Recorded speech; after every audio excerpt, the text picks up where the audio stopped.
Buckle up for another episode of Ghostfacers, a supernatural rewatch podcast. My name is Richard, and sitting shotgun, as always, is my brother in podcasting, Reed. Hey. Hey. Can you just, I know we've got so many papers to file, but I just really need to beat the shit out of a prisoner. Look, you've been promoted. I didn't want to be promoted. Yeah, but you took the job. You can't You be took the beating... joy out of the job. How am I supposed to enjoy running a prison if I don't get to beat the shit out of people who may or may not even deserve to be here? I know, but you've set up. You get to set up all the other guards who get to do the beating. No, you get to hire them. Fun. And what's more fun, coaching the team or being the quarterback? Jesus, this is the rock. I want to be the quarterback of violence, baby. Oh no, this is. All right, I guess let's get into it.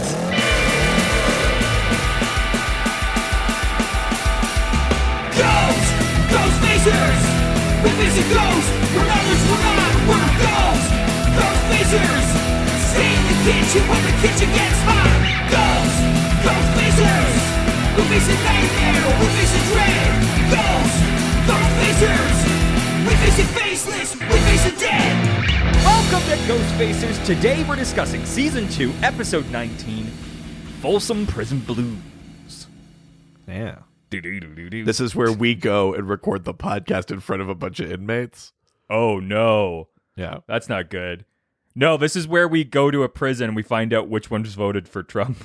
Oh no. The Folsom Prison Blues. Oh no. Wait. Oh wait, no, left is, Yeah. I'm thinking about Canada. In That's Canada, why red is, the right is blue. Yeah. In the States, it's... yeah.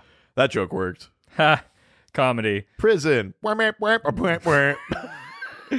Speaking of validating how good we are, we have a review. Yeah, baby. From Mulder, 19. Oh my god.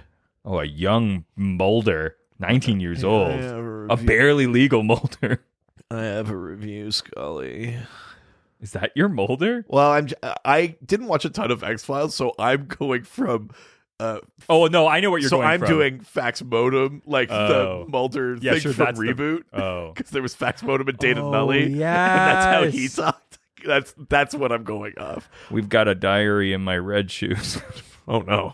Wait. Huh? I'm fornicating Callie. Yeah, there it is. Yeah. Did you watch that show? No. I tried to No, a couple I times. watched a little bit, but I didn't care about it. It's not good. No. No.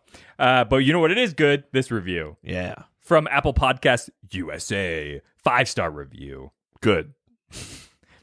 Otherwise, we wouldn't have continued. No. 4-star review. No thanks. No. Moving on. No. I'm reading these live. Every day we roll a dice and we decide which star reviews we will actually read. It's not always 5, but Oh, no. I've been using trick dice. gonna roll those dice. From Mulder 19, the subject, these guys are a total hoot. Oh, thanks. Hoot. We're a hoot and a boot. Yes. Oh, Canada. They go on to say, I'm a big fan of the show and love how these guys appreciate the humor and the storylines. They point, that's what we focus on. Oh, listen, there are lines I'm focused on. It's not the story. Just talking about those cum gutters. Those fucking cum gutters, baby. My wife, you taught my wife that line, and she uses it constantly now. It's a truly vile description for The V. what that definition, that Yeah. pelvic definition. Yeah. I've been working out and slowly getting them, and now she constantly is asking me how my cum Are you? gutters... You have that? I'm starting to, yeah. Stop gonna- looking at me like that. It's going to drastically change our relationship. Is it? Yeah. I've literally never looked at you that way, Oh. but I'm about to. My body's changing. They continue It's on. only going to be yours for a little while longer. Oh, no. They point out the occasional misstep or plot hole without being ugly about it. In other words, they're fans like me. They also make me laugh out loud sometimes. Yeah. Every other joke. I love that qualification. Yeah. That sounds exactly like us. Yes. They make me laugh out loud. They're so funny. Sometimes. If you love the show, Love that. listen to them. ... Oh, God. I know. You end with a ... Listen to them. Or else? Is that what you're inferring? Jesus, did you write this from Moria? We cannot get out. This episode aired April 26, 2007. Was written by John Shiban, directed by Mike Roll, viewed by an estimated 3.33 million viewers. That's pretty good. Yeah. 333. Oh my God. That's half. That's a little half Satan. Oh my God. That's like a little baby Satan. Yeah. We're halfway to Satan. We're half chubbed to the devil. Half chop to the devil. Oh yeah. Yeah, that was my classic rock album. Yeah. Half chop. Half chubbed to the devil. Oh, I'm not bad to the bone. I'm a little bad. Half chub to the devil. International titles. Of course, this episode's title is named after the famous song by Johnny Cash. Yeah. I mean, it's a song. It's a song. It's a title. I mean, but historically, that has not mattered. No. It's a title. You have to use it, right? That's what everyone's going to do. Let's find out. Who got the closest? No one right on the money. No one just did No. Folsom Prison Blues. No. Of our usual polls, no one did it. Right. But the closest, Poland. It would be like Prison Ghost or something like that. No, like, closer than that. closer to the actual title than that? Just Prison Blues? Close, but blues in Folsom Prison. But they've taken it so literally. Like, it's not actually at Folsom Prison. Like, Yeah. Being sad in a prison in Folsom. yeah, that is like 4:00 on a Friday. Someone dropped that on the Polish translator's desk and was like, "We need a Polish version of this title." And he was like, Move this over here. Done. Portuguese. "Oh, Folsom Prison Blues." Is that your Portuguese? I the only thing I know from Portuguese is that like they kind of chew on that S sound, like Portuguese. Portuguese. Yeah, That's fair. all I know. That's but No, this is take out any like romance poeticness of this. Oh, okay. They went to prison. Close, but too long. Okay. Like in prison. That's exactly what it is. Yeah. In prison. In prison. Yeah, not imprisoned. No. In prison. In prison. Right. Okay. But maybe let's take one step away from the name, but still basically the same. Okay. We're talking about Brazil here. Locked away. No, that's too many steps away. Just prison. No, that's Just still too in. close. No. Yeah, they named it in. Just weird. In jail. Oh, okay. Oh, I see. Right. Yeah. Gotcha. Okay. French. Still along the same sort of path here. Right. Like jailbreak or something like that. Or... No, that's too far away. Just jail? No, it's the prisoners. Okay, sure. Yeah. Right. I mean, everyone literally goes this way. German, they're a bit more poetic. Surprisingly, more than French. Right. Like the prisoners. Or the behind bars. Behind bars. That's a good one. Yeah, a bit more poetic, right? Yeah, that's a good one. Hungary. I was very happy to see this one. Is this still on track or fairly? It's half on track, half hilarious. Okay. On the inside. No, that's too far. Conjugal visit. No. We get the first. It's 2 words. Okay. First word is prison. Okay. What do you think the second word is? Brothers. No, that makes too much sense. Okay, then I have no idea. Prison fuss. That. Oh my god, that is like the guard trying to cover it up. Yeah, it was a bit of a prison fuss that happened. We heard there was a riot. It was a fuss. Yeah, it was. Didn't 3 people die? It was a fuss. Prison fuss. Yeah, that's incredible. That's like saying I love that. That's like oh man, Hungary must just be a wild place. That's like when one spouse kills another, and you're like, "What was a marital fuss?" Oh no, Your Honor, it was a fuss. Yeah, but we've got one more. Okay, the Finnish title. Is this on track still or way off? It's we take a piece from the German one and then add a fucking bonkers moment to it. Right. Behind haunted bars. Something like that. So we got behind bars. Those are the last two words. Okay. What's a way that you could, like, a poetic way to describe a fight? A fuss? No. Fuss behind bars? No, that would be insane. If it did it twice? Like fisticuffs behind bars. No, more poetic than that. More poetic? Confrontation. More poetic than that. Like when you see a really well choreographed fight, you'd call it what? I have no idea. It's like a dance behind bars, maybe. But this one is tango behind bars. Wow. Wow. I mean, famously, though, the Finnish tango, not passion. Like, there's no passion in that dance. The Finnish tango is like watching two robots learn how to dance. They're walking next to each other, and they consider that a tango. Yeah, like, left foot, right foot, left foot, left foot. Grab your X. Now grab the other man's X. Now shake it down, now here. Did we nail a Finnish robot? Because I feel like we totally did. I'm really proud of us there. It only took us 2 seasons. Now take a bite of a fish. It's almost my French Canadian. Don't forget the mayonnaise in your mouth. Yeah. Or whatever else I don't know about Finland. Yeah, for our one Finnish listener, let us know. Timu Solani was the greatest mighty duck. Wow. There's another pull.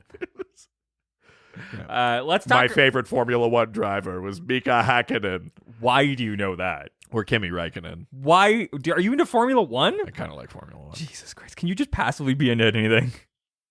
I only like non-traditional sports. You only like non-traditional things in a very intense way. Yeah. You think I'm going to come in here and not know who Giancarlo Fisichella is? Who is that? Formula One driver. Oh my God. Giancarlo Fisichella. Sure. Jesus. Let's talk about something that is mainstream, some of the featured music from this episode.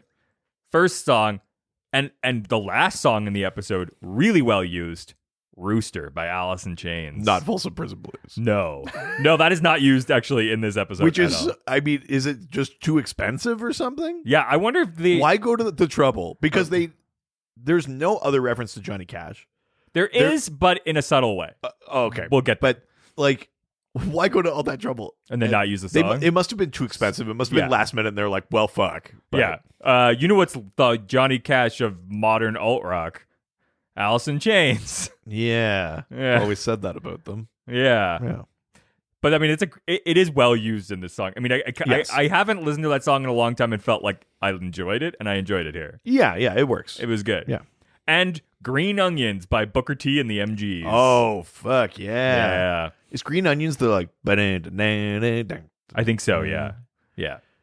It's Green Onions is one of those songs that you play in like grade 7 when you're like in your... Like, you're first learning how to play, like, saxophone and stuff like that. I did it on the recorder. That and Hot Cross Buns. That would be amazing. Obviously. And Blue Birch Bark Canoe. That was another one we did. Oh, yeah. Well, let's see what TV Guide says about this episode. Sam and Dean fulfill an obligation that means they must place themselves voluntarily in prison to find murderous wraith. I didn't know it was a wraith. I'm not sure it is. I don't think it is. But the situation turns out to be much tougher than expected. Yeah, pretty sure it's I not think Wraith. we're at a point, though, in the series where they have not done Wraith, and so Wraith is like a suitable synonym for Ghost. Don't they do a wraith? Not. Have we not done a wraith Not yet? That thing that the fed on the kids inside the hospital, wasn't that a wraith? No, because Wraiths are the... they have the thing. Oh, yeah. I'm trying not to spoil it for people that aren't there yet, but yeah, we haven't done a Wraith. Wow. That thing. Oh, yeah, that's with a weird the kids. witch That thing. was like a Baba Yaga. Yes. That was the Striga. That's right. Yeah. That was the one that defended its dog. Or his dog was killed, so it went after a bunch of people and killed them. yeah. Baba Yaga. The Baba Yaga. Yeah. All right. Yeah, I'm taking it back.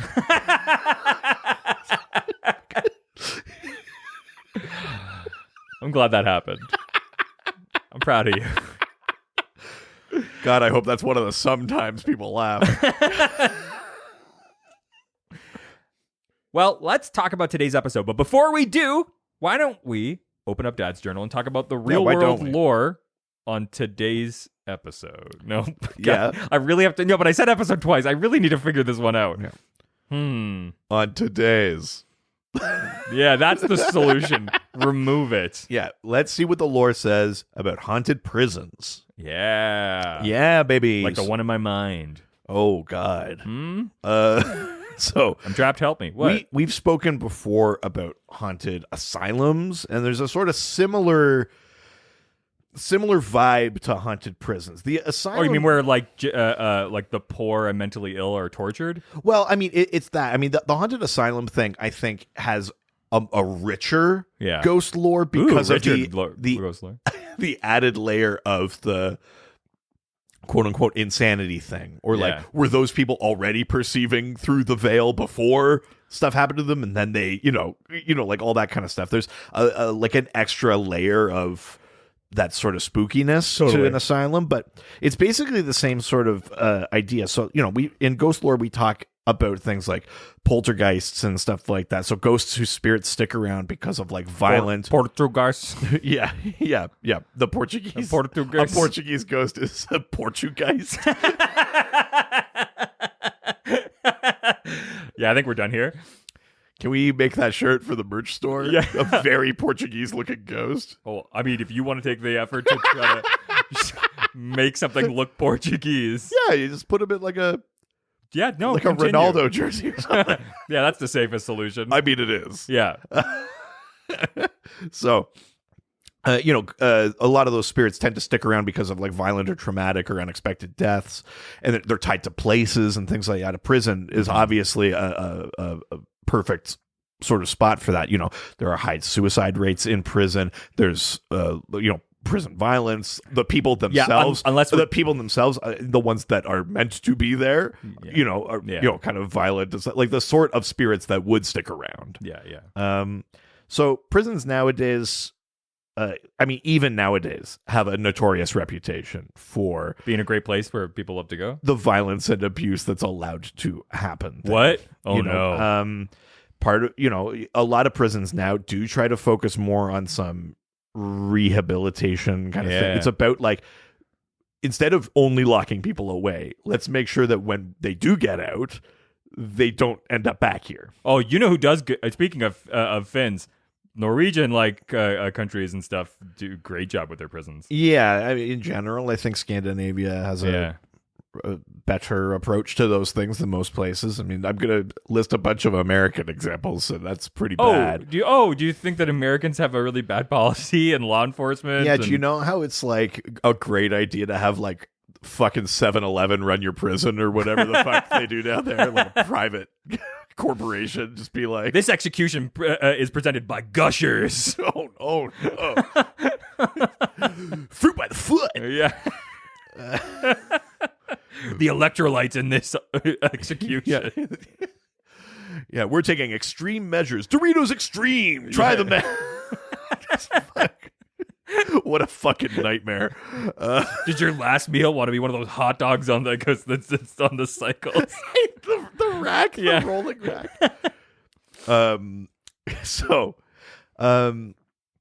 But like violence and abuse happen in prisons a lot, not just between prisoners, but between guards and prisoners. Yeah. And there's like a sort of endemic policy of like that sort of thing.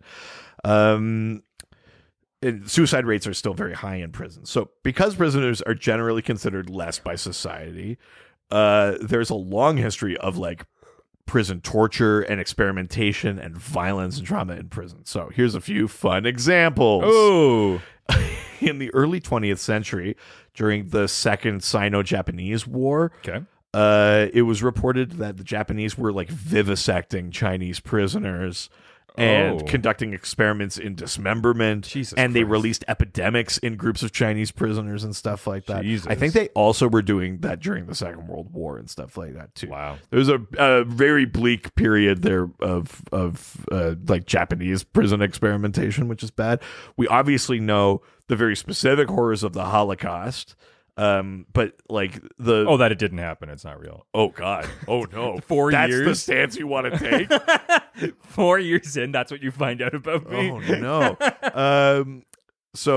But there was like that sort of horrifying quote unquote scientific side of it where in addition to just exterminating people, they Yeah. were also like Doing genetic testing and some genetic testing and stuff, but also just like no one has ever actually studied what happens to the human brain when we subject it to physical trauma. Yeah. Let's do that. Like Yeah. they were doing shit like that on the people in like the concentration camps and stuff like that.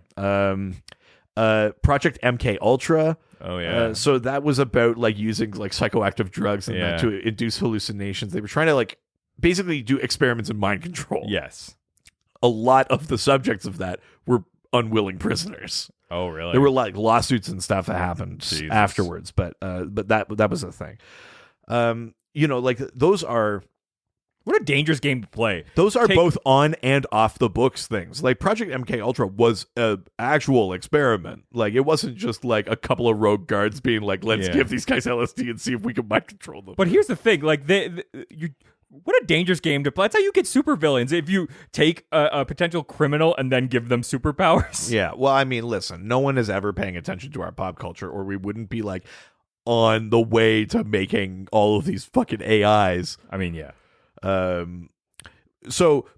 even the more on the books things, Yeah. like let's use the States as an example, a country where a lot of jurisdictions, and I think still federally, there is the death penalty. Yeah.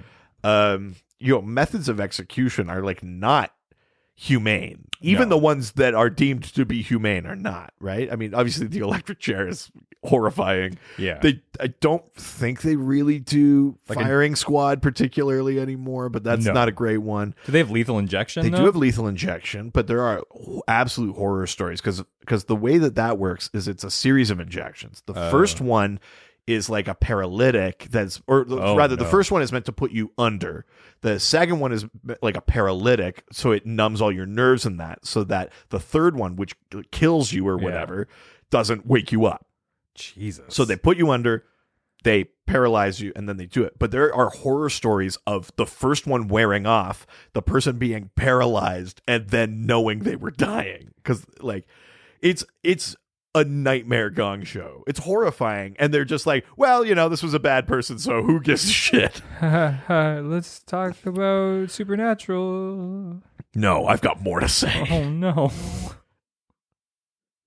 Let's go to some iconic haunted prisons. Yay. Brought to you by Doritos, Locos Nachos.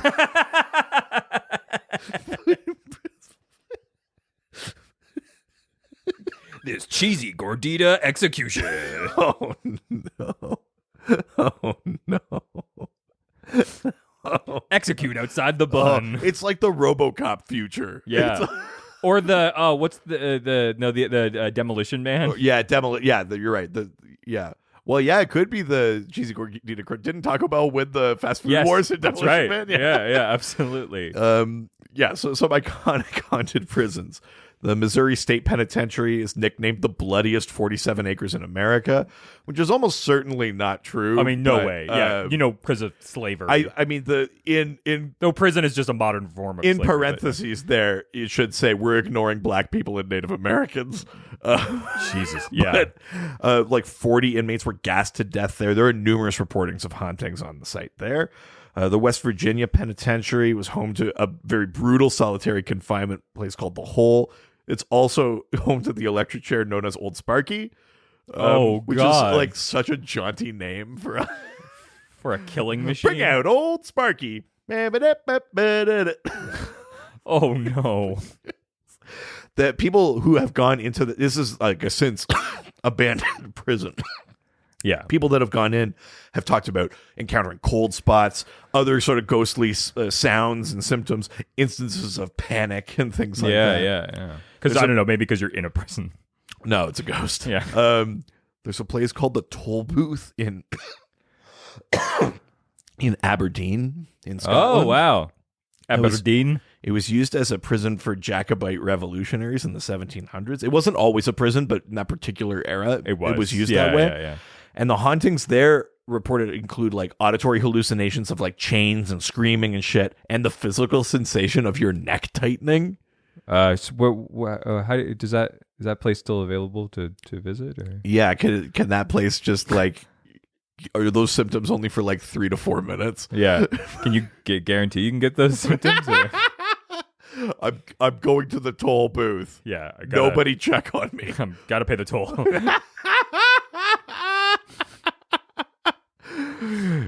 Oh god, yeah. Do you guys do tours? I'm here for the neck tightening. So that's not a service we provide. Oh, I need to speak to your manager. A couple of other big ones include the Eastern State Penitentiary in the States and Alcatraz. Yeah. Both have reported like hearing screams. It's usually that sort of auditory hallucination. In general, what I found when I was looking, though, is that the haunted prison thing is way vaguer and way like some of the haunted asylums have like a specific one, like this person did this and blah, blah, blah. But like the haunted prisons is more just the general horrors of the place seem to haunt them. Yeah. Yeah. Fun, man. So let's make some fucking jokes, I guess. All right, let's get into today's episode. Try to address recidivism rates or. This is exactly how I felt after watching that Bo Burnham special. yeah, it's like this isn't funny. Yay! It's funny, but only in the like, sad kind of way. I'm laughing, so I don't cry. Yeah, exactly. Yeah, watch Inside. It's on Netflix. Sorry, are you saying that this was a downer? No, it's funny because this episode is like not that sad. No, definitely. You know what I will say? You're welcome. I will say that I totally forgot about this episode. I didn't.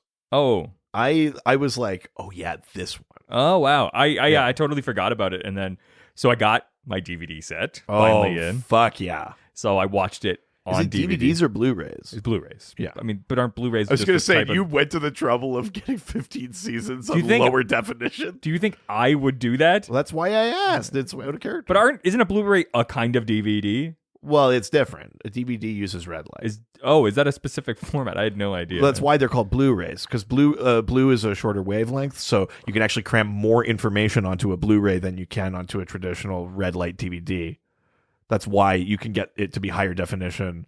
It's got more interactive kind of features in that, because physically the light that they use to read the disc. Get him! Oh, no! Nerd! No! Let's start talking about today's episode. Should I go back to talking about Finnish race car drivers? Yeah, that's when you sounded cool. Yeah. Yeah. Let's talk about the Silmarillion. Oh. No, not this podcast. Yes, Calm children down. of Hurin. No.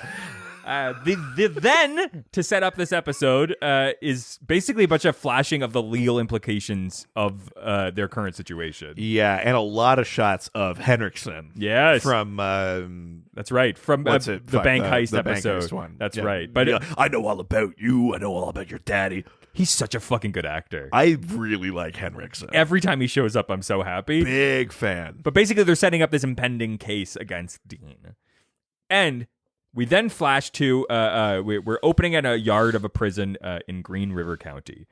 Inside, there's a construction crew working on an old part of the prison. So yeah, they talk about how like even the guys are like kind of bitching about how government works or whatever. They're like, typical. They shut down the prison block and they're gonna reopen it again. Yeah. So like I guess they're going through to like assess structural damage or like do some maintenance before it becomes like a workable part of the prison again. But exactly. It is a shut down block. Exactly. Yeah. And they find sort of there's a sealed solitary room that looks super beat up. Like it's all black on the outside and they have to like pry it open. Yeah. As they get inside. Big fucking iron door kind of thing. Very old school sort of thing. I think I saw a biohazard sign on there. Oh, hey, is you guys gonna come in here and open this fucking penitentiary back up? Look, I got all these. Listen, the old lady at home, she does not want me to bring these signs back and put them back in the garage. Look, I can't sleep on the couch one more time. Listen, I guarantee you, there's some blood or piss or something in that room. It's a biohazard. You could use these signs. It's applicable. If nothing else. Applicable. That's it. That's really what we're here for. Yeah. Applying applicity. It's applicable. We can apply it applicably Yeah. here on the door. Dude, don't worry, you don't have to sign an application. Have people been clamoring for those characters? I think they must. The hazardous sign guys from the Asylum episode. That's right. That's why I brought it up. So they pry open this sealed solitary room. The room suddenly gets cold out of nowhere. You see the sort of like cold breath come out of them, and a wind sort of sweeps past these workers and into the rest of the prison. Yeah. I mean, and based on everything that we've seen in the other episodes, we can assume that this is a ghost. I mean, that's the sort of thing that'll get you killed in the real world. Can't make any assumptions. Yeah, don't make any assumptions. It's not applicable. Do you know how you would know what the hazard was? Is if you had a sign. Then you wouldn't have to make any assumptions. You would be aware. You would know. It would say on the sign. Yeah. No assumptions. Yeah. Apply a sign. That's what it says on the sign. Yeah. It doesn't say hazardous waste. It just has the symbol and says no assumptions. Apply a sign. It's a sign for a sign. I got all these extra signs now I got signs that promote the sale of signs. It's an advertisement for the sign purchase. It's a bit of a hat on the hat, if I'm being honest, but I've already committed. Got so many signs. Please help me here. They actually cost the exact same price of the biohazard sign, so I think I might be setting myself up for failure. And I have to give these away for free. Is this a better or worse business than Mr. Yamashiro's Hall of Mirrors? This is the episode of callbacks, apparently. Yeah, that's what we're doing here. Later, so we flash to later at night. A prisoner is reading in bed when suddenly the lights start to flicker. Yeah. When the prisoner looks at the clock, it suddenly freezes in time. The prisoner calls out for this guard, who we then see is like just eating a sandwich, being a fat piece of shit. Yeah. And he sees this prisoner complaining. He can't hear anything, but because he has the sound turned up, but he can see him like waving his hands and stuff like that. So he's just like, "Oh God, I gotta go deal with this guy again." Yeah. So he gets up and heads out to go see that prisoner who's complaining, and he basically just is like, "Go to sleep. There's nothing wrong. Don't worry about it." Yeah. The guard then has all the lights turned off to go to sleep and heads back to his station. As he returns, we see flashes of like a tall man suddenly peering right behind him. Yeah, we see like some sort of silhouette. I can't really tell what it is. We can't make it out. The camera does a couple of these, like, and then he turns. Yes. And you figure when he turns back, it'll be there. It happens kind of a couple of times that it's not. And he's just about to leave the block, and the fucking gate closes like on his arm, pinches his arm. Yeah, pins him in basically, and he's stuck there. And then you just see him look at something in the hall, and go like, "No!" He's instantly screaming. He's not just going like, "Hey," like like sometimes they go like, "Get back in your cell." You get back. He's just instantly like, "No!" Yeah. So either he knows what he's looking at, or it's just terrifying. Or this guy was like, like on the brink of a breakdown anyway. That's what I'd like to assume. Yeah. And then, you hear the screaming, and the prisoner is like, "Oh, fuck." And he's like stuck there. That's basically our cold open. Yeah. We then Crazy. We then go 3 months later. We're inside of what seems like a museum of some sort. The boys are somewhere. Yes, but there's like relics and like old things. I assume it's some sort of museum type situation. Yeah, and they're like using a flashlight. And Sam is like, "This is the dumbest idea you've ever had, Dean." And he goes like, "Well, we better hope it works." Yeah, exactly. They suddenly hear a sound and head towards. You may think that they're escaping, or we're not really sure where they're heading, but they are cut off by a series of police officers. Yeah. Yeah, cops catch them. There's like 10 police officers in there. Cops catch them. They get arrested. Yeah, they're brought into a police station. Cut to them in custody. That's right. And who the fuck shows up? Well, before that, so Johnny Cash, whose song Folsom Prison Blues was used in the episode title here, as we said before, was born 72 miles south of Little Rock, where Sam and Deed were arrested. Oh, I see. In Kingsland, Arkansas. This is the only episode to ever happen in Supernatural that existed in Arkansas. The only one they've ever done. Really? Yeah. Arkansas, there you go. Canonically, least haunted state. Yeah. I mean, they never go to Alaska, I guess. Don't they? Oh, no, they do. Yeah. They do fucking go to Alaska. Yeah, they do. They never go to Hawaii. That's right. Oh, my God. I would have loved the Dean in Hawaii crossover with Hawaii 5. Oh, my God. But yeah, they're getting their mugshots. Dean's sort of cracking joke. He uses the blue steel pose. Yeah, he's being real, like, he doesn't give a shit he got arrested. Every time they get arrested, it's always very funny. Yeah. If you don't know, blue steel is a reference to Derek Zoolander's character in the movie Zoolander from 2001. Yeah. Another notable fact here is if you look, Dean is not wearing his amulet or ring when he was arrested, obviously anticipating his belongings being confiscated in prison. Oh, interesting. Yeah. He then meets a special agent that we all know. Oh, fucking Henriksen shows up. Henriksen, that's right. Oh, man, yeah. So excited. The agents begin... And Henriksen is being so fucking smug. He's like, listen, I got to give you credit. You guys vanish in the wind. Really impressed after that bank thing. But this was really stupid of you. And then you get tripped up by a motion sensor. You fucking chump. He's like... way too confident. It's like, shouldn't that be FBI 101, where it's like, if someone has evaded you that long and then they get caught that easily... Don't look like a fucking idiot. I mean, but also, like... Al Capone, they caught him with accounting, right? Like, maybe he's just like, they always trip up. Yeah, exactly. So he's not thinking about it, but yeah. But they start very funny. They start listing out some of the crimes Dean is accused of. Some of the charges laid against Dean are mail fraud, credit card fraud, grave desecration, armed robbery, kidnapping, 3 counts of first-degree murder, and breaking and entering. Yeah. So a long laundry list of crimes against Dean, which is all true. We've seen those episodes. They've done all of those different things. Oh, yeah. Routinely. Yeah. Well, other than, I was going to say other than murder, but it's like they have been murdering a lot of monsters. Yeah. Who seem like people. Who may or may not have souls. Yeah. Agent Hendrickson also shows Dean a security photo of him from the Skin episode. Yeah. And he says, nice shot. The first time we meet Agent Hendrickson is season 2, episode 12, Supernatural Night Shifter, which is the Skin one, right? Which happens to be about a shapeshifter. Oh, no. So the Night Shifter one is the Pank heist, but it's also about a shapeshifter, which is from Skin. Yeah. It's interesting to note, though, that the first time we see the shapeshifter on Supernatural is season 1, episode 6, the Skin, right? That I just brought up, in which Dean is being perpetrated by this by a Skin shapeshifter. Yeah. Because that's the first one where, like, at the end of it, they have to claim that he's dead. Yes. Which is the thing that comes back, like, later as they encounter cops, and it comes up in Night Shifter, and that's where we learn that Henriksen is, like, onto them and shit exactly. like that. And during... and then the one with Linda Blair. Yeah, exactly, right? And during a major transformation scene, the song, Hey Man, Nice Shot, by Filter is playing. Oh, that's like what a nesting doll of references. Insane. So unnecessary. I love that the show's referencing itself now. I love it. I mean, that's something that the show loves to do. Yes, too. that's true. That's kind of fun. At this moment, Dean's defender shows up and basically shoos away the agents. Yeah. Leave it to Dean to get a fucking smoke show public defender. Seriously. I don't like to be a creep here unless it's about Dean, but yeah. Listen. Appreciated. I would love to be defended. I would love to need public defending. If it was just you're fine.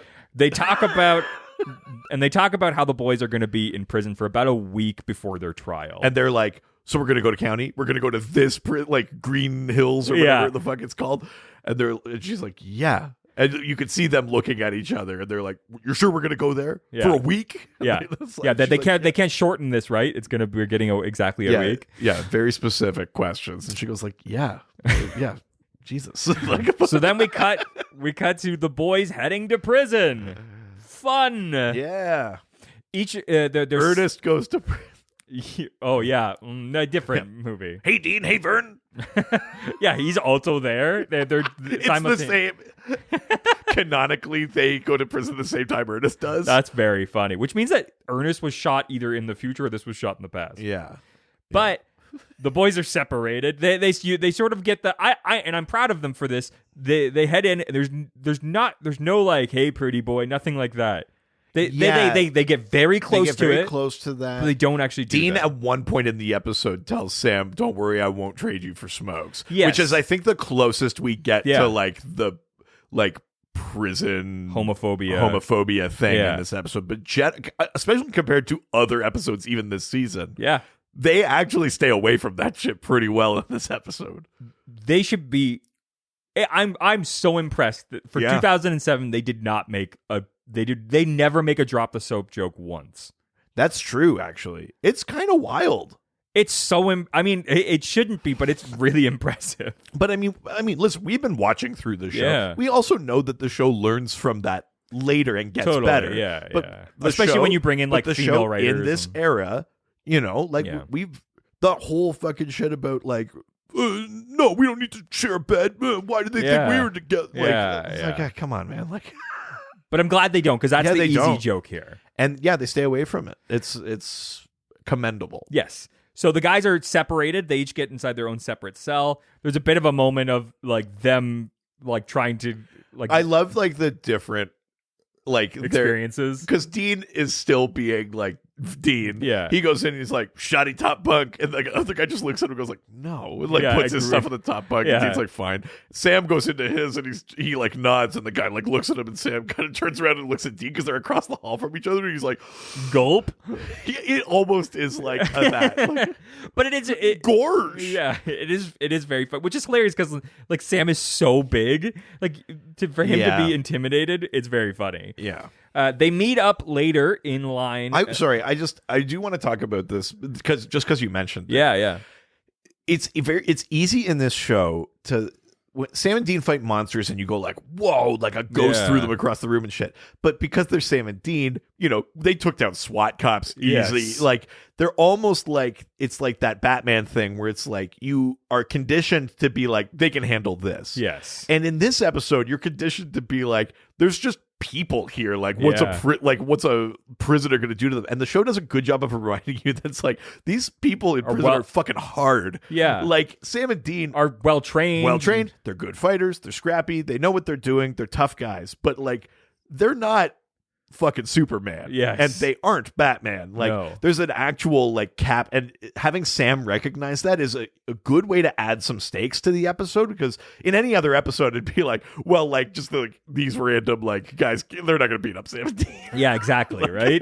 But even like people who are other trained people, like police officers, you can expect that Sam and Dean understand how those people are trained and They know the tactics and yeah, exactly. But I mean, yeah. like prisoners, I mean, Yeah. anything is possible, right? Yeah, the episode does a good job of being like, I know these guys normally fight way scarier things like Yeah. werewolves and shit, but like this is bad. Exactly. Yeah. And people are. I mean, the show. This is constantly- a risky plan. Whatever it is they're Yeah. doing is like not guaranteed. The show always reminds you can bring in the craziest supernatural stuff, but at the end of the day, people are the scariest things you can come up against. Yeah, right? definitely. Yeah. So they meet up in line and talk about how this was a whole plan, right? Getting Yeah. into prison. But Sam's concerned about even the validity of this case and more importantly, how the hell they're going to escape from this prison. Dean says it's 100% sure they wouldn't have gone in if it wasn't, that this place has all the signs of a haunting. Innocent people are dead. And they're so far. and they're investigating it at the behest of like an old friend of John's. Yeah. But what's interesting is that Sam goes like, yeah, innocent. And Dean responds like, are you from Texas all of a sudden? Just because these people are in jail doesn't mean that they deserve to die. If we don't stop this thing, people are going to continue to die. We do this job wherever it takes It's an us. interesting flip because you would expect Sam to be It's a little bit, I think, uncharacteristic. Yeah, maybe just miswritten. Yeah, I think so. It should have been a bit of a switch there, but I get why. But they I had think to do they it had that to way. do it because Dean is the one that is With like, the plan. we must do the plan. Yeah, exactly. Yeah. Also interesting is both these guys are from Texas. So Yeah. which I like. Yeah. So we find out that an old Marine buddy of John Winchester and current prison warden Deacon asks Sam and Dean for help. Not long after a disguised cell block was reopened, a disused cell block was reopened, something supernatural started killing people, prisoners, and guards. Yes. Sam, then they're sort of in the cafeteria, and Sam knocks into an inmate, and he's like very apologetic. Yeah. And Dean gets To be super honest, I don't know what the right move is in this situation. I think if you're too apologetic, they're like, you're gonna die, pussy, like something like that, and if you're too tough, Which then is what you're Dean does. writing the check you can't cash. exactly. I don't think that there's a good move here. No, except for don't knock into people, maybe. Yeah. But Dean confronts the inmate and it tells him to back down. Suddenly, that inmate walks away and begins whispering to other prisoners, and a circle forms around them. Yeah. The inmate throws a punch at Dean, but Dean begins basically kicking this guy's ass. Dean kicks the shit out of him. Yeah, it's kind of an There's awesome like moment. some insane, like he like knees him in the Yeah. nose. Like there's some kind of crazy shit here. Flips his arm behind his back and presses up him against the Yeah, pole. and Dean is like, we can stop now, no hard feelings. Yeah. Which is it's kind of a fun Dean, actually. Like, I know it's high stakes, but it's also like, I don't know. There's Dean's so confident in prison. Yeah, he is. Which comes up later. Sam is Yeah. like, does it concern you that you fit in really well here? Yeah. So a guard then comes and breaks up the fight, and Dean is taken into solitary as well as the inmate that he was fighting against. Yes, yeah. We go to then later that night, and Dean is basically completely still fitting in really well. He's drawing on his extensive knowledge of prison life from movies such as The Great Escape. Yeah, he says something like, I wish I had a tennis ball or a baseball. He's or like, something. I wish I had a baseball like Steve McQueen. Oh yeah, and then the other prisoner's like, "What?" And he's like Steve McQueen, I could like throw the baseball." And Yeah. then the other prisoner's like, "I wish I had a bat, I'd fucking kill you." Yeah. And Dean's like, "Well, so much for bonding." Yeah. Like, So yeah, Dean is so like willing to just be like, "Yeah, we fought, but like we could be buds." exactly. The other Which guy's is like, a "What the thing that fuck is wrong happens with you?" multiple times in this. Yeah.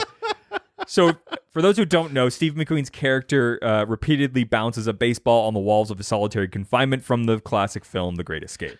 Isn't the from point of 1963. solitary that you don't bring stuff in there with you to entertain you? Yes. Yeah. Yeah. It's How did he get away with that? Movies. So, suddenly the air then Let's gets... go back in time. Steve McQueen needs to suffer more. Oh, no. Oh God. Yeah, he's a white guy. Why not?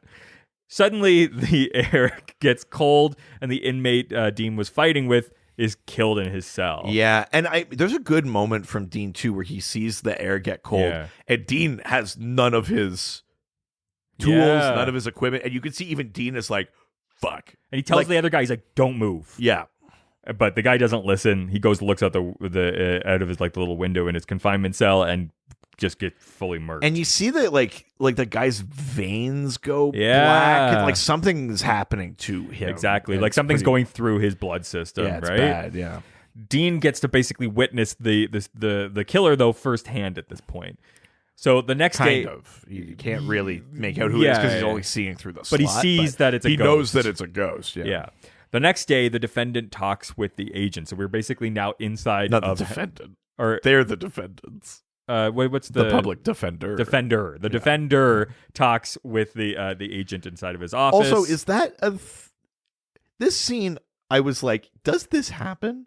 The public defender, Oh, yeah. the person who's supposed to defend Sam and Dean, walks into like the yes, like essentially walks into the prosecution yes, and says like, "What a weird story they've got, huh?"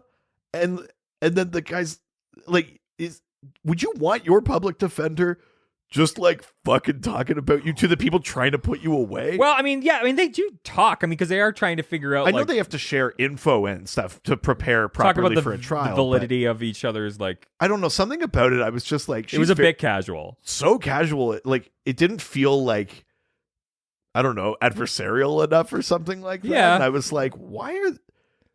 Yeah, I guess maybe I just don't know enough about how this stuff works. But I was like, are they in cahoots? Fair.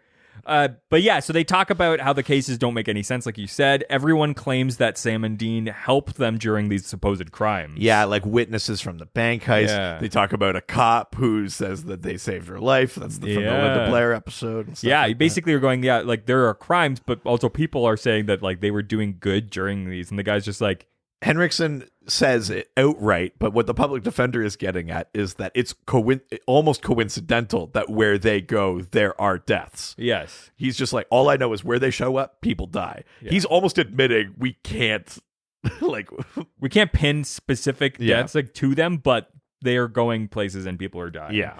So it can't be a coincidence in his world. There are no such And thing he as is right supernatural in terms of that, but yeah, she's like, but it's almost like they're trying to stop it. She's like Yeah. kind of like figuring it out. And he's just like, do you have anything beyond that? Like, what Yeah. What does that mean? Like, yeah. they're still near death constantly, and nobody else is like, I mean, yeah, it shows the flaw in like law in general, Yeah. which is if a person's in a place, they seem like they're the one responsible. That's who you have to convict. Can we talk about? I know cops always have like a partner. Detectives have a partner. Yeah. Agents have a partner. I know Oh, that this guy's partner? this guy's partner kind of like, I mean, he does nothing in this episode. No, he's kind of a hype man a bit. A little bit, but it kind of makes me think of like who plays like the partner cop in Knives Out, who's like useless too. Oh my god, yeah, I forgot there was one in Knives Out. I mean, the one in Knives Out is like the one that's like, oh my god, I love all your books. Yes. But like this guy is just sort of there. Yeah. Fucking Henriksen's like, well, I'm gonna get these guys, and he's like, yeah, and just like same old shit. he's nothing. He's never holding something. No. He's never taking notes. He looks real derpy. He's just in the room. Yeah, it is very funny. But also because Henriksen, like that actor, holds so much weight in a room. Oh, I mean, it's true. He's crushing. I wonder what other stuff he's done because like you look at what's his name, the other hunter that was going after them. What's that actor's name? Oh, Sterling K. Brown. Yeah, like he's got the same sort of brevity in when he shows up, and he's done a ton of stuff. But this guy, like, unless he did something wrong and we don't know about it, he seems like he deserves to be in more stuff. He holds so much weight. He really is great, and it's so interesting because like, even though the threat of the episode is the ghost in the prison, the guys are also up against, like, they have really rolled the dice in terms of like, they are like under scrutiny right now. They have been caught. If they can't figure this thing out and get out before Henriksen nails them, they're fucked. Like, they're like legitimately lives on the line. Well, yeah, and here's the, I mean, he's such an interesting threat. Not even being, for the most part, in scenes with them. Yeah. It's just like, like how much he wants it. You could feel he's like, I've been chasing these motherfuckers for like, it's got a real like fugitive kind of vibe, like even that moment when they first sort of get into the prison, they were talking and Sam's just like, yeah, was Henderson part of your plan? And he was like, well, no. Like, even like he was sort of an anomaly in this. Like, they were not expecting this to happen at all. So I mean, I always like the sort of tension that he brings because he's got the same level of intensity that they do, but for them. Yeah. This actor's in a lot of stuff. He's in Empire. Oh, he seems to have been on a few seasons of Empire. Oh, okay. He's been in a few. But he's things. Sort of like he was in Notorious. Oh, okay. He was in that. He deserves more. I really, really like this guy. Yeah. But anyways, so later that day, we find Sam cleaning floors with the inmate Randall from the beginning of this episode. Yeah, the guy who was like when the guard was killed. Exactly, and they talk about the sort of his witnessing the death. And this guy looks like a TV. Oh, he is a huge actor. A TV version of Gary Busey, though. He is a big actor. He's got a big Gary Busey vibe to him. Like, he's been in a ton of stuff. I've seen him in a lot of stuff. He's a really good day player, but like, is somebody who's, I think he's been in leads in movies or something. Like, he's never like, well, maybe not. Like, he's definitely he's definitely a character actor. Yeah, he's never first on the call sheet, but he's been in a ton of movies. He's been in a lot of TV. Like, he's actually a pretty significant. Like, when I saw him, I was like, oh, this guy must be like a main character in this episode. Yeah, and he was in Sully. Yeah, he's in a ton of stuff. He's in Sons of Anarchy. He's a great. Oh yeah, he was in The Walking Dead. Yeah, he's a huge actor. Like, he's done a ton of stuff, and he's big day player. All sorts of shows. Bosch. Yeah. He's got such like this intensity to him that I love every time he shows up. Definitely. But they talk about basically the death of the guard from the beginning, and Sam discovers that a notorious killer, Mark Moody, was killed in an old cell block, and traces of his blood were basically left behind, probably tying to the spirit in the prison. Because basically they find out that this guy, this inmate Randall, has been in this prison for, like, he's in his 50s. He's been in this prison for a big chunk of his life. So he was in the old cell block before it got even shut down. That's right. So he remembers basically this brutality moment where this prisoner was like beaten to death. And enough that his, like, all of his blood was left there. Yeah. Which is, because he says he's the one that had to clean it up and shit. Yeah, which is a thing we've never. I don't think we've ever had before, and I don't know if we ever get again. Which is that blood ties someone to a space. Oh, it's the thing that I don't think I've ever. I remember ever coming up again in the show. Right, because it's usually your bones. Yeah, it's because blood like disappears. It like evaporates and. You're right. Yeah, and Sam's like, how much blood? And they basically they determine that, like, it must be this prisoner. Yeah. His blood must be so stained in that abandoned cell that's what's tying him here. And we know that there was a spirit attached to that, so Yeah, that's an interesting.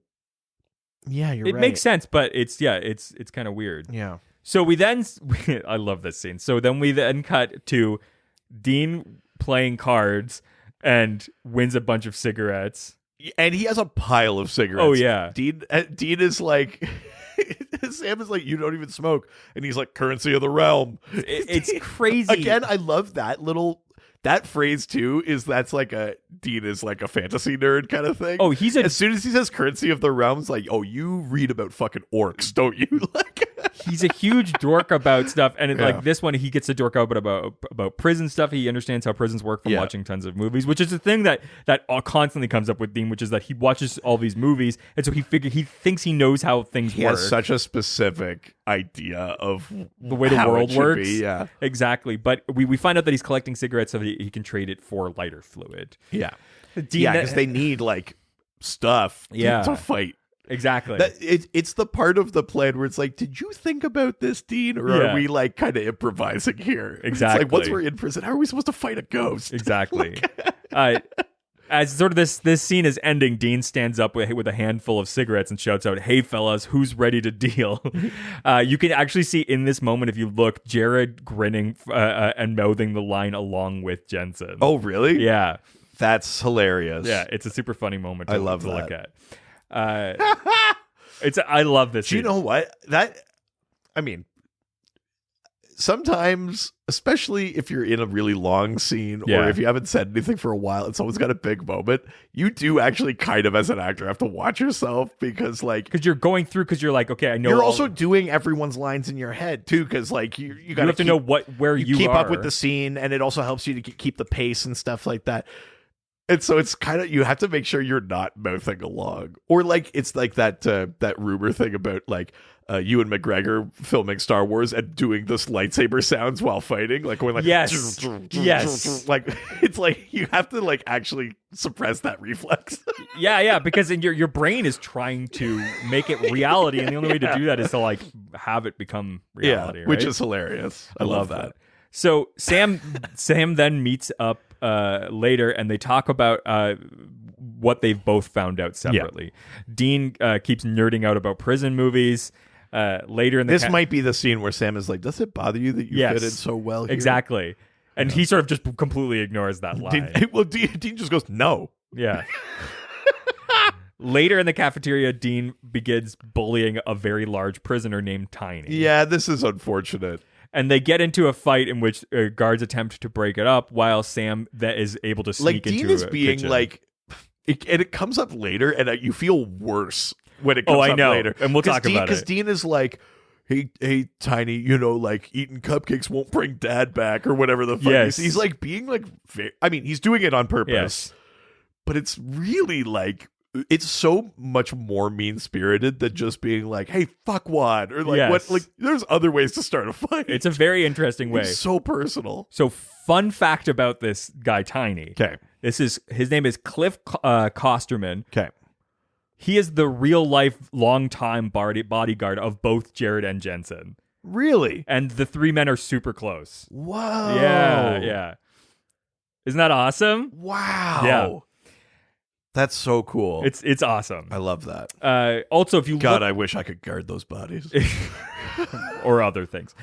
If you look at Tiny's forearm, there's a tattoo that reads Macht. It's like Maucht, which is a Scottish Gaelic word denoting physical strength. Oh, yeah, cool piece.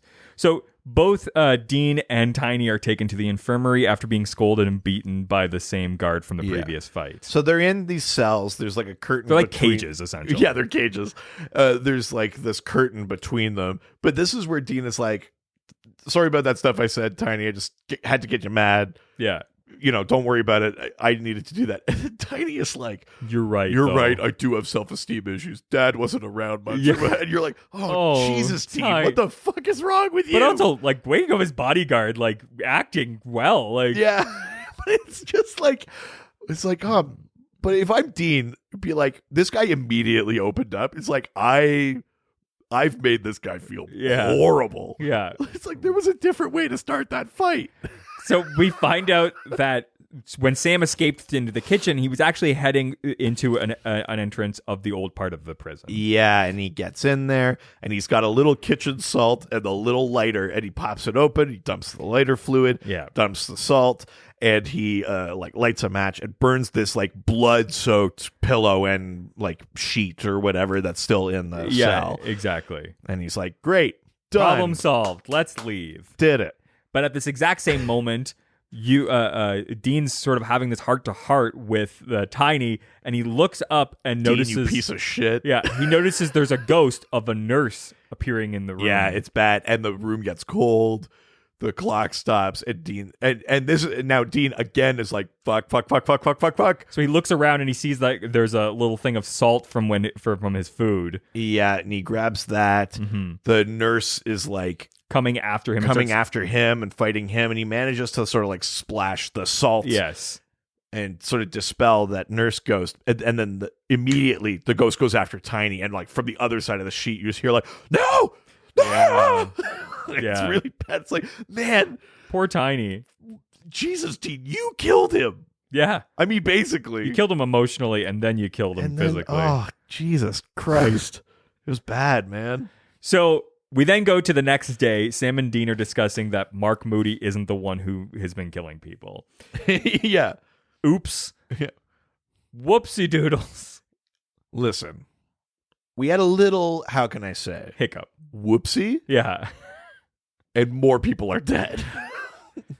They talk. They then go and find that prisoner from, again, the beginning of this episode, and they talk about this nurse, and he says that her name was Nurse Glockner, and she was notorious for killing patients. Yeah, Dean has to like pay more cigarettes, and Dean is like hesitant to do it. Yeah, like as if he wants it for something else. But he turns to Sam. He's like, "I earned these." And Sam gives him a look that's like, "We're not even going to be here tomorrow." Yeah, like I love. But Dean is like, "No, they're mine." I love... It's like the only reason he has them is to trade for information and material, and he doesn't want to do it because he's like, no, but these are mine. So funny. It's very funny.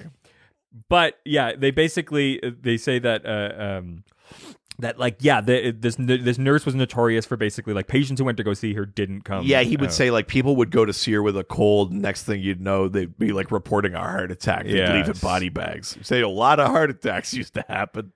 Yeah, and then apparently there was a prison riot, and it's the same riot that was. Well, we don't get that information yet because we find that out later. Oh, right. Okay, sorry. So Dean calls the defendant and tries to get the defender, and tries to get Mara Daniels to find out where Nurse Glockner is buried. Yeah, and like so they're doing like the phone through the glass classic prison thing, and she's like, "We have to talk about your case. Like you're going down big time." And he's like, I get that you're trying to help me. Like, again, so confident from inside prison. Yeah. Like, I get that you're trying to help me. This is how you can help. I need you to fucking find out about this nurse. Where is she buried? How did she die? And she's like, why would I do that? And he's like, look in my, you've been doing this job a long time. Look at do I seem guilty to you? And she sort of pauses and then just sort of like, I can't help you, and leaves. Dean. Does she say that? Yeah. Yeah. She refuses to help. Yeah. So then Dean argues with Sam and says that they have to stay in the prison until they get information. I can't help you unless you want to meet in the conjugal corridor. Look, she's not made of stone. Yeah, I mean, he's fucking Dean Winchester. Exactly. Look at those cum gutters. Jesus Christ. But basically, Sam's like, it doesn't matter. We have to leave. The whole thing is that we're set up to leave tonight. Yeah. And Dean's like, no, we have to stay until the job's done. We have to get I tried to ask her to get this information. We're not going to get it. Maybe she'll end up helping us, but I don't know. Right. They basically they have this argument. Afterwards, Sam insists that they follow through with the pre-planned escape, and they start actually physically fighting with each other. And the guard from all the other fights, basically hauls them away, bringing them to a secluded room. Yeah, and he tells like the other guard, he's like, "Leave us alone." Yeah, I gotta deal with this alone. And we find out that this guard is actually Deacon. Yeah, this is their man on the inside. Yeah, who's supposed to be the warden. Did they actually call him the warden earlier? Because he just looks like the guard in charge. But he says like my prison and stuff. But he's wearing like the uniform. Yeah, like, I know. Aren't wardens like administrators? I thought shouldn't so. He be like in an office wearing a suit? Yeah. Like, yeah. I mean, I obviously don't know how prison works, but that feels like we need a better reason for this guy to be like here, and we also want to set up this twist moment where it looks like they're gonna get beat down, and then you find out he's like their guy. I think it's only there so they could do that, and they shouldn't have done it. They should just be like, you're gonna go see the warden, and then the warden tells the guards to leave. You know the warden. Like, I don't think we need the misdirect. No, I because it does feel like, is this what a warden does? Is a warden like constantly putting themselves in danger by working in the prison? Yeah, like, I started out as a guard, and I or is this like the Captain Kirk thing where he's like, don't ever let them promote you. You stay here where you can beat prisoners with impunity. Don't ever let them take you out of that. Is it the first or second Star Trek movie where he's an admiral and it's Wrath of Khan. In Star Trek 2, he's an admiral. He's like, I fucking hate this. Yeah. And he takes over that ship basically. Yeah, the best thing that ever happened to him was getting demoted to captain. Yeah.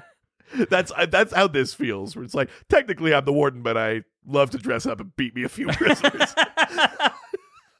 Ooh, just can't. Yeah, you can take the corrupt guard out of the prison, but you can't take the prison out of the corrupt guard. Yeah, or whatever.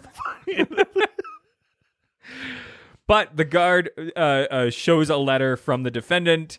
So the defender, that she find out that she did help. Yeah, she ends up doing the research, and we find out that the nurse was killed during a riot. Yeah, and it's a riot that is also tied to the death of the guy that they thought it was, the prisoner that was beaten to death. That instance kicks off this riot, and then during the riot, this nurse is like brutally beaten. So I think here's a weird thing.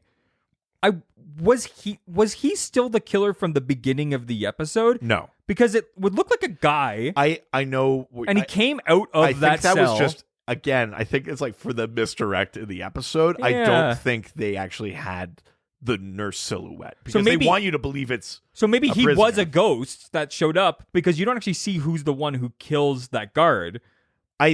But you're supposed to believe that all of the killings are the single. But I know, but maybe ghost, he still, because the idea is that this nurse is going after anyone bad. But maybe he still showed up at the beginning, but wasn't the one who did the killing. I mean, maybe, because that's another unnecessary misdirect that this episode seems to like. I agree that it's an unnecessary misdirect, but I think it's even more convoluted if we believe that there was another ghost there that had nothing to do. Because I thought it looked like a dude from the beginning. It's weird. I think you're right, but I think that is just like aesthetically to misdirect the audience, because if they put the nurse in, then they'd know right away. Yeah. You know what I mean? Like you could tell that silhouette is different. Yeah, I wonder.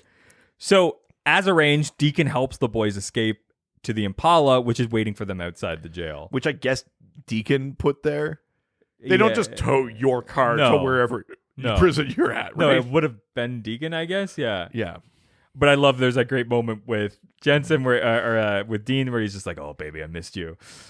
Yeah, but they're like pausing to talk, and like they're like, "Let's make sure we put on our not prison jackets here." It's like, get the fuck on. And the alarms just start going off. Get away from the prison, you stupid assholes. There also is a good moment too where, of like a classic prison movie, just as they're about to leave, Dean goes, "Where do you want it?"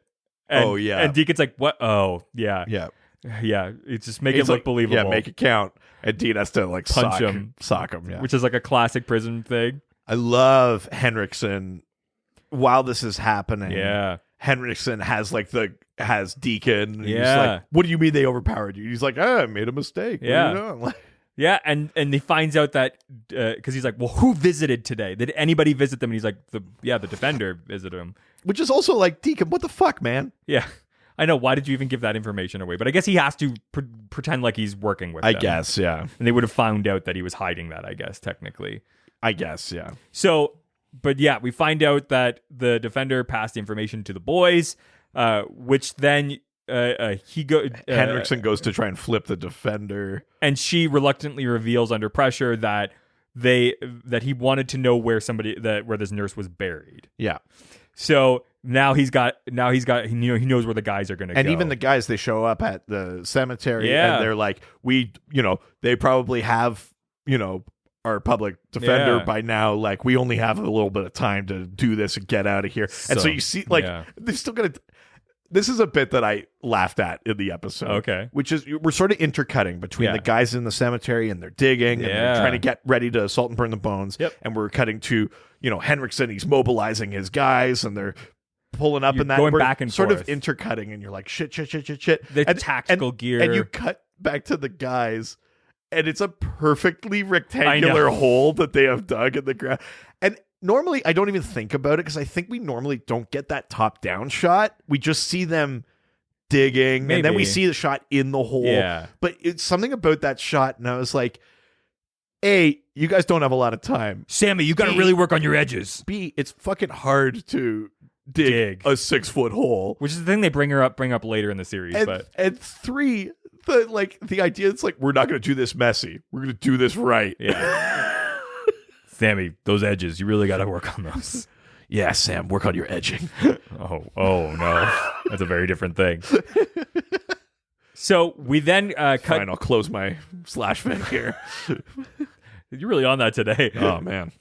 So, yeah, we cut back and forth between the guys and this approaching authority that's coming. We then cut to Deacon in the prison bathroom where he is then attacked by Glockner's ghost. Yeah. Who the ghost actually speaks for here. the first time and says, you let those two go. Yeah, exactly. Because that was the whole thing. This ghost, the nurse, while alive, was legitimately killing prisoners because she was like, they don't deserve to just be in jail. Yeah. These people are monsters. She was like, this in the prison vigilante that was like killing prisoners and that. So her thing is like anyone bad, a corrupt guard, or helping them, a bad prisoner, they all deserve to die. Exactly. But just as Randall's about to die, the boys burn Glockner's body just in time to save him. Exactly.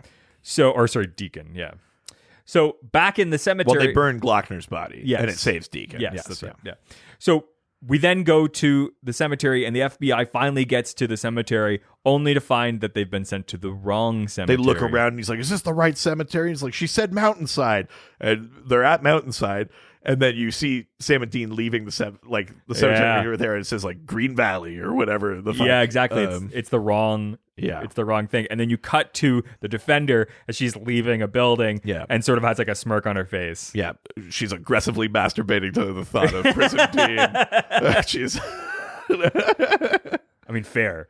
Absolutely. The thing that this episode doesn't address is like Henriksen's going to come back for her. I mean, yeah. Maybe not right now. But I mean, she could just be like, oh, I got the wrong information. I guess, but like... Or he asked for the wrong thing. But like Henriksen's like a man... There's no proof. And he says to her earlier, I am the last person you want to fuck with right now. Yeah. Or something. Like, last person on earth you want to fuck with. Yeah. Like, Henriksen would not let that go. No. Like, she doesn't seem to have the appropriate level of like, I did the right thing, but oh fuck, what did I do? Yeah. She's just like, go home and think about Dean. Yeah. Sexy prisoners on the run. Worth it. As Dean and Sam now get back into the Impala, Sam says, man, if you thought we were screwed before, like we're in a lot of trouble. They're like, we got to go. Well, Dean's like, we got to go deep. Yeah. And Sam's like sarcastically remarks that they should go as deep as Yemen. Yeah. Famously safe. Yeah. From American authority. Yeah. Yemen. Yeah. Yeah. Obviously. God, that didn't age well. No. And what's awesome. So Henriksen just starts drone striking them. Oh, no. There is this awesome, while all of this stuff is happening, while the police are showing up and they're digging up the grave and they're burning the body and they're getting into the Impala, this is when that's the Rooster song plays. Yeah. It fucking rules. It's a good like moment. Yeah. I love it because it feels just like, yeah, we got away and like, yeah, we're badass. It feels fucking cool. Yeah. So, and then they're in the Impala and they drive away, and this will mark the last chronological appearance of the Impala's KAZ 2Y5 license plate, which has been used since the pilot episode. That's them going deep. It's like, we have a super distinctive car, change the license plate. Yeah, basically. And another fun last fact here is Jensen Ackles celebrated his birthday March 1st on location at the prison set during the filming of this episode. Nice. At the beginning of the day, the 50 extras dressed as prisoners all sang happy birthday to him in the yard. That's hilarious. Yeah. Yeah. Which is very fun. That's cute. I wish I could see that footage, but it wasn't. I guess they film that stuff at like abandoned prisons Yeah, or probably. in unused blocks of a Yeah, prison. it or seems whatever. crazy that there's such a thing as an abandoned prison in the United States, but Yeah, you'd think they would need all the room. Yeah. Yeah. yeah, well, But- there's always important people who were smoking weed that they needed to put in prison. Yeah. The most dangerous criminals of all. Yeah, exactly. You know, I can't remember what I was talking to. I was listening to some podcast and somebody was talking about how they had spoke to a previous like head of the FBI Yeah. who had been working during that sort of the whole Reagan era thing. And they were Right. like, you must feel pretty silly about that whole time now, like putting all those people in prison. And he was like, no, not at all. He's like, they deserve to be. Oh, Jesus. Yeah. Brutal. Not I mean, I great. guess double down. Like what? Yeah. Jesus. God forbid you admit you're wrong. But that is the end of an episode that stirred up a lot of feelings. Do you know what's funny? Obviously, like the talk of prison has gone to this very dark place. Yes. But the episode does this insane dodge where like any other episode, that moment of Sam being like, aren't you worried you fit in Yeah. too well here would become a whole thing about Yeah. like, Dean, you're always the one who's trying to like, what are you trying to fight your way away from? Yeah. You want dad's respect. Like Yeah. it would turn into that fucking conversation. In this episode, Dean just goes, no, and they just move on. Yeah, it's not like, the you're episode a prisoner just like Dad made us when we were maybe kids. because they know that it's such a heavy subject. Yeah. This episode is like aggressively light. Which I don't think it's the place for this show to be addressing things like that. Totally not, but like, But they also don't take. but they I wonder also- if it's deliberate that they're like, listen, there's a lot of things going on here.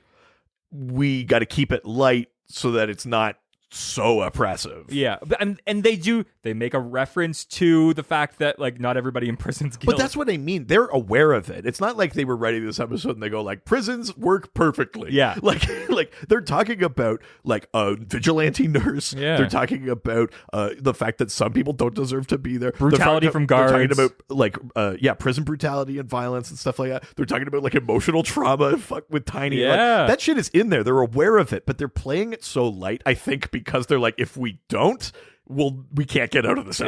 episode. Yeah. But they do such a good job Yeah. of that.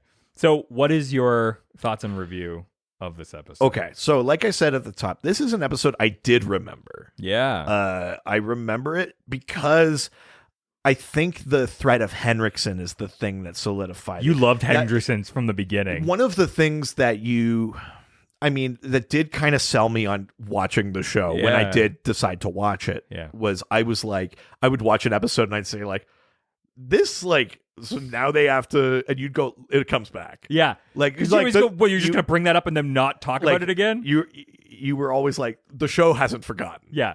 And this season in particular Never forget. has now 3 episodes that are now linking back to that thing that happened in Skin. Yeah. Right? Like there's a real, and that's not even the arc of the season. The arc of No. the season is about, the yellow-eyed demon, Yeah. all this kind of shit, like what is happening with Sam, all this kind of shit, right? And then to have this like other arc that's also happening, I was like, man. And I think that's why I remembered this episode. I was like, this is a huge risk for them. Yeah. They're also basically being like, fuck you, Henriksen. Yeah. Like it has that vibe of like The Fugitive, Yeah. kind of like that cat and mouse sort of thing. And I was like, fuck, I really like this. I'm really digging that idea. The fact that the season has that and the Gordon shit and Yeah. like the main arc, I think it really felt like, wow, like this show is like keeping tabs on all these different elements. And I think that's what really impressed me.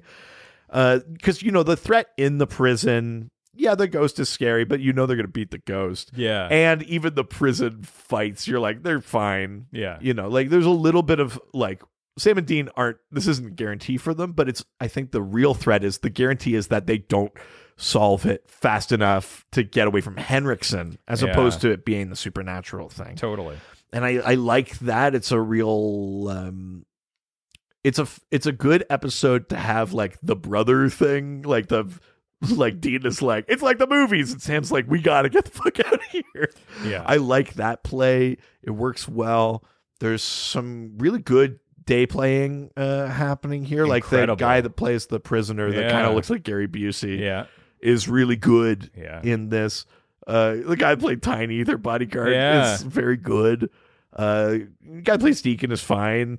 Henriksen is obviously amazing. The public defender plays it really well. She's got to do a lot of different shifts in like 3 scenes. Yeah. She plays that really well. It's a solid episode. I like it. I think it's I'm going to give it 4.25 emotional traumas. Yeah, I mean, I think there's only a few missteps in this. I think one, Sam was really misused in this episode. Yeah, Sam feels like they were like, we know what Dean does here, but because Dean is doing this, Sam has to do the opposite, and it's not always consistent. Yeah, especially that comment about like innocent. It's like, Jesus, Sam. Yeah, I mean, I guess he's like he's going to be a prosecutor. I know. It's like, oh Jesus. Oh no, I didn't even think about the implications of that. Oh no, Sam. It's a weird misstep for Sam for sure. It's an unfortunate fact, right? I think that they sort of leaned so much on the storytelling because Dean was sort of the one with the plan. That they sort of put so much into his court, and it would have been nice to balance that a bit more. I agree. I also think there was a better opportunity for a cool prison escape scene, which you don't really ever get. Yeah, we don't see... The escape isn't a set piece. No. They just open up out. a panel and they get out. Yeah, also, like... Was that panel there for that? I don't know. Because, like Night Shifter, there's like a few moves and you see how they get out. And you're right. You don't get that in this. It's too easy to get out of this prison. Yeah. You got to imagine Deacon's just like, God, I hope no other prisoners find this fucking escape panel. Yeah, well, he's just like, look. Bang, bang. Here we go. Look, I can deal with them constantly escaping, but also getting killed in here is just one too many things for a bad prison. I'm not a good warden. I spend way too much time on the floor here. Yeah, that's why I should be in the office. But I can't be because I'm constantly looking out for panels and ways that they can get out. Well, and I just, I got that hankering for beating a prisoner. But yeah, I think that I love a lot of the players, and there's some really like great acting. Yeah, there is. Yeah. Like Henriksen is just fucking such an intense force. I love when you sort of like this. A thing that the show does not need to do, which is the sort of the law coming after them. A thing that like you could never have brought in and it would have been totally fine. Just amplifies the sort of like thriller effect and like the intensity of these episodes. I love, and it also amplifies the like how lonely hunting is. Like not only is it dangerous work and that they can't tell people what they do, but also like no one will thank them for it. No, like, it's like. It's a crazy thing. Or the people that do thank them for it look fucking crazy. But it also helps with the realism of this thing, which is that if these guys were doing all of these crimes, like the law would eventually be like, hey, these 2 guys are constantly breaking the law. Yeah. Let's bring them down. But also, like, a thing that makes any show, any series, any book good is when you have not just sort of like a nemesis, but you start building like a host of different ones. Like it's the Batman thing. Each one is sort of like after a different version of them. Now we have Henriksen, who's after a version of them. Gordon is after a version of them. The monsters. The monsters. The Yellow-Eyed Demon is after a version of them. Like, there's a few different pieces now, and it's all these different aspects of their life that are now, like, on trial or in pursuit. So fucking or stressful. whatever. I can't even imagine, right? Yeah. But also, I dig it. I need to give them credit for not... I mean, in an era where there's shows like Friends constantly making homophobic jokes... Yep. And it being sort of like, oh, it's just a bunch of fun, like white people with zero diversity in the show, like making gay jokes. It's fine. This show sort of like it's not perfectly clean. There is some moments, not. But go back and listen to us talk about them. If you no. But even in this episode, there's a couple moments that sort of get close, a little too close to the line and slightly cross it. But I would say that for the most part, there was way more opportunity for a show that wants to play comedy in a prison to do the wrong. This thing. episode could have gone very wrong, didn't. And I think that deserves some kudos. Yeah, 100%. You're right. Yeah. But that being said, I think that there's a lot of great moments, but there's some like some failed opportunities and a couple missteps. I'm going to give it 3.75 trading cigarettes. Oh, yeah. Who's ready to deal? Yeah. Do you know what? I'm going to correct mine slightly down to 4. I still think this is like a good. It is It's good. like a solid app for me. I don't want to go lower than that because I did enjoy it and I remembered it. Yeah. But yeah, I'll slightly amend mine down, but Totally. mostly on the weight of the Sam thing and the Yeah, exactly. Well, that is it for this week. If you have a note about this or maybe a past or future episode, or you just want to talk to us about Supernatural, you can send us an email. Ghostfacerspodcast@gmail.com. That's right. Or you can reach out to us through our various social media platforms. Yeah, we're at GhostfacersPod on Facebook, Twitter, and Instagram. That's right. And if you want even more content from us that I think you might enjoy, we have a whole other podcast. Yeah, it's called the Dr. DC Podcast. We talk about DC Comics. We answer listener questions. We talk about the lore. Yeah. You know, how powers work, how magic works. There's lots of sort of fun crossover stuff. If you like how we talk about Supernatural, I think you would like how we talk about comics. Exactly. And thematically, there's a lot of crossover. Totally. So I think you would definitely enjoy that. All right. Say goodbye, bitch. Jerk.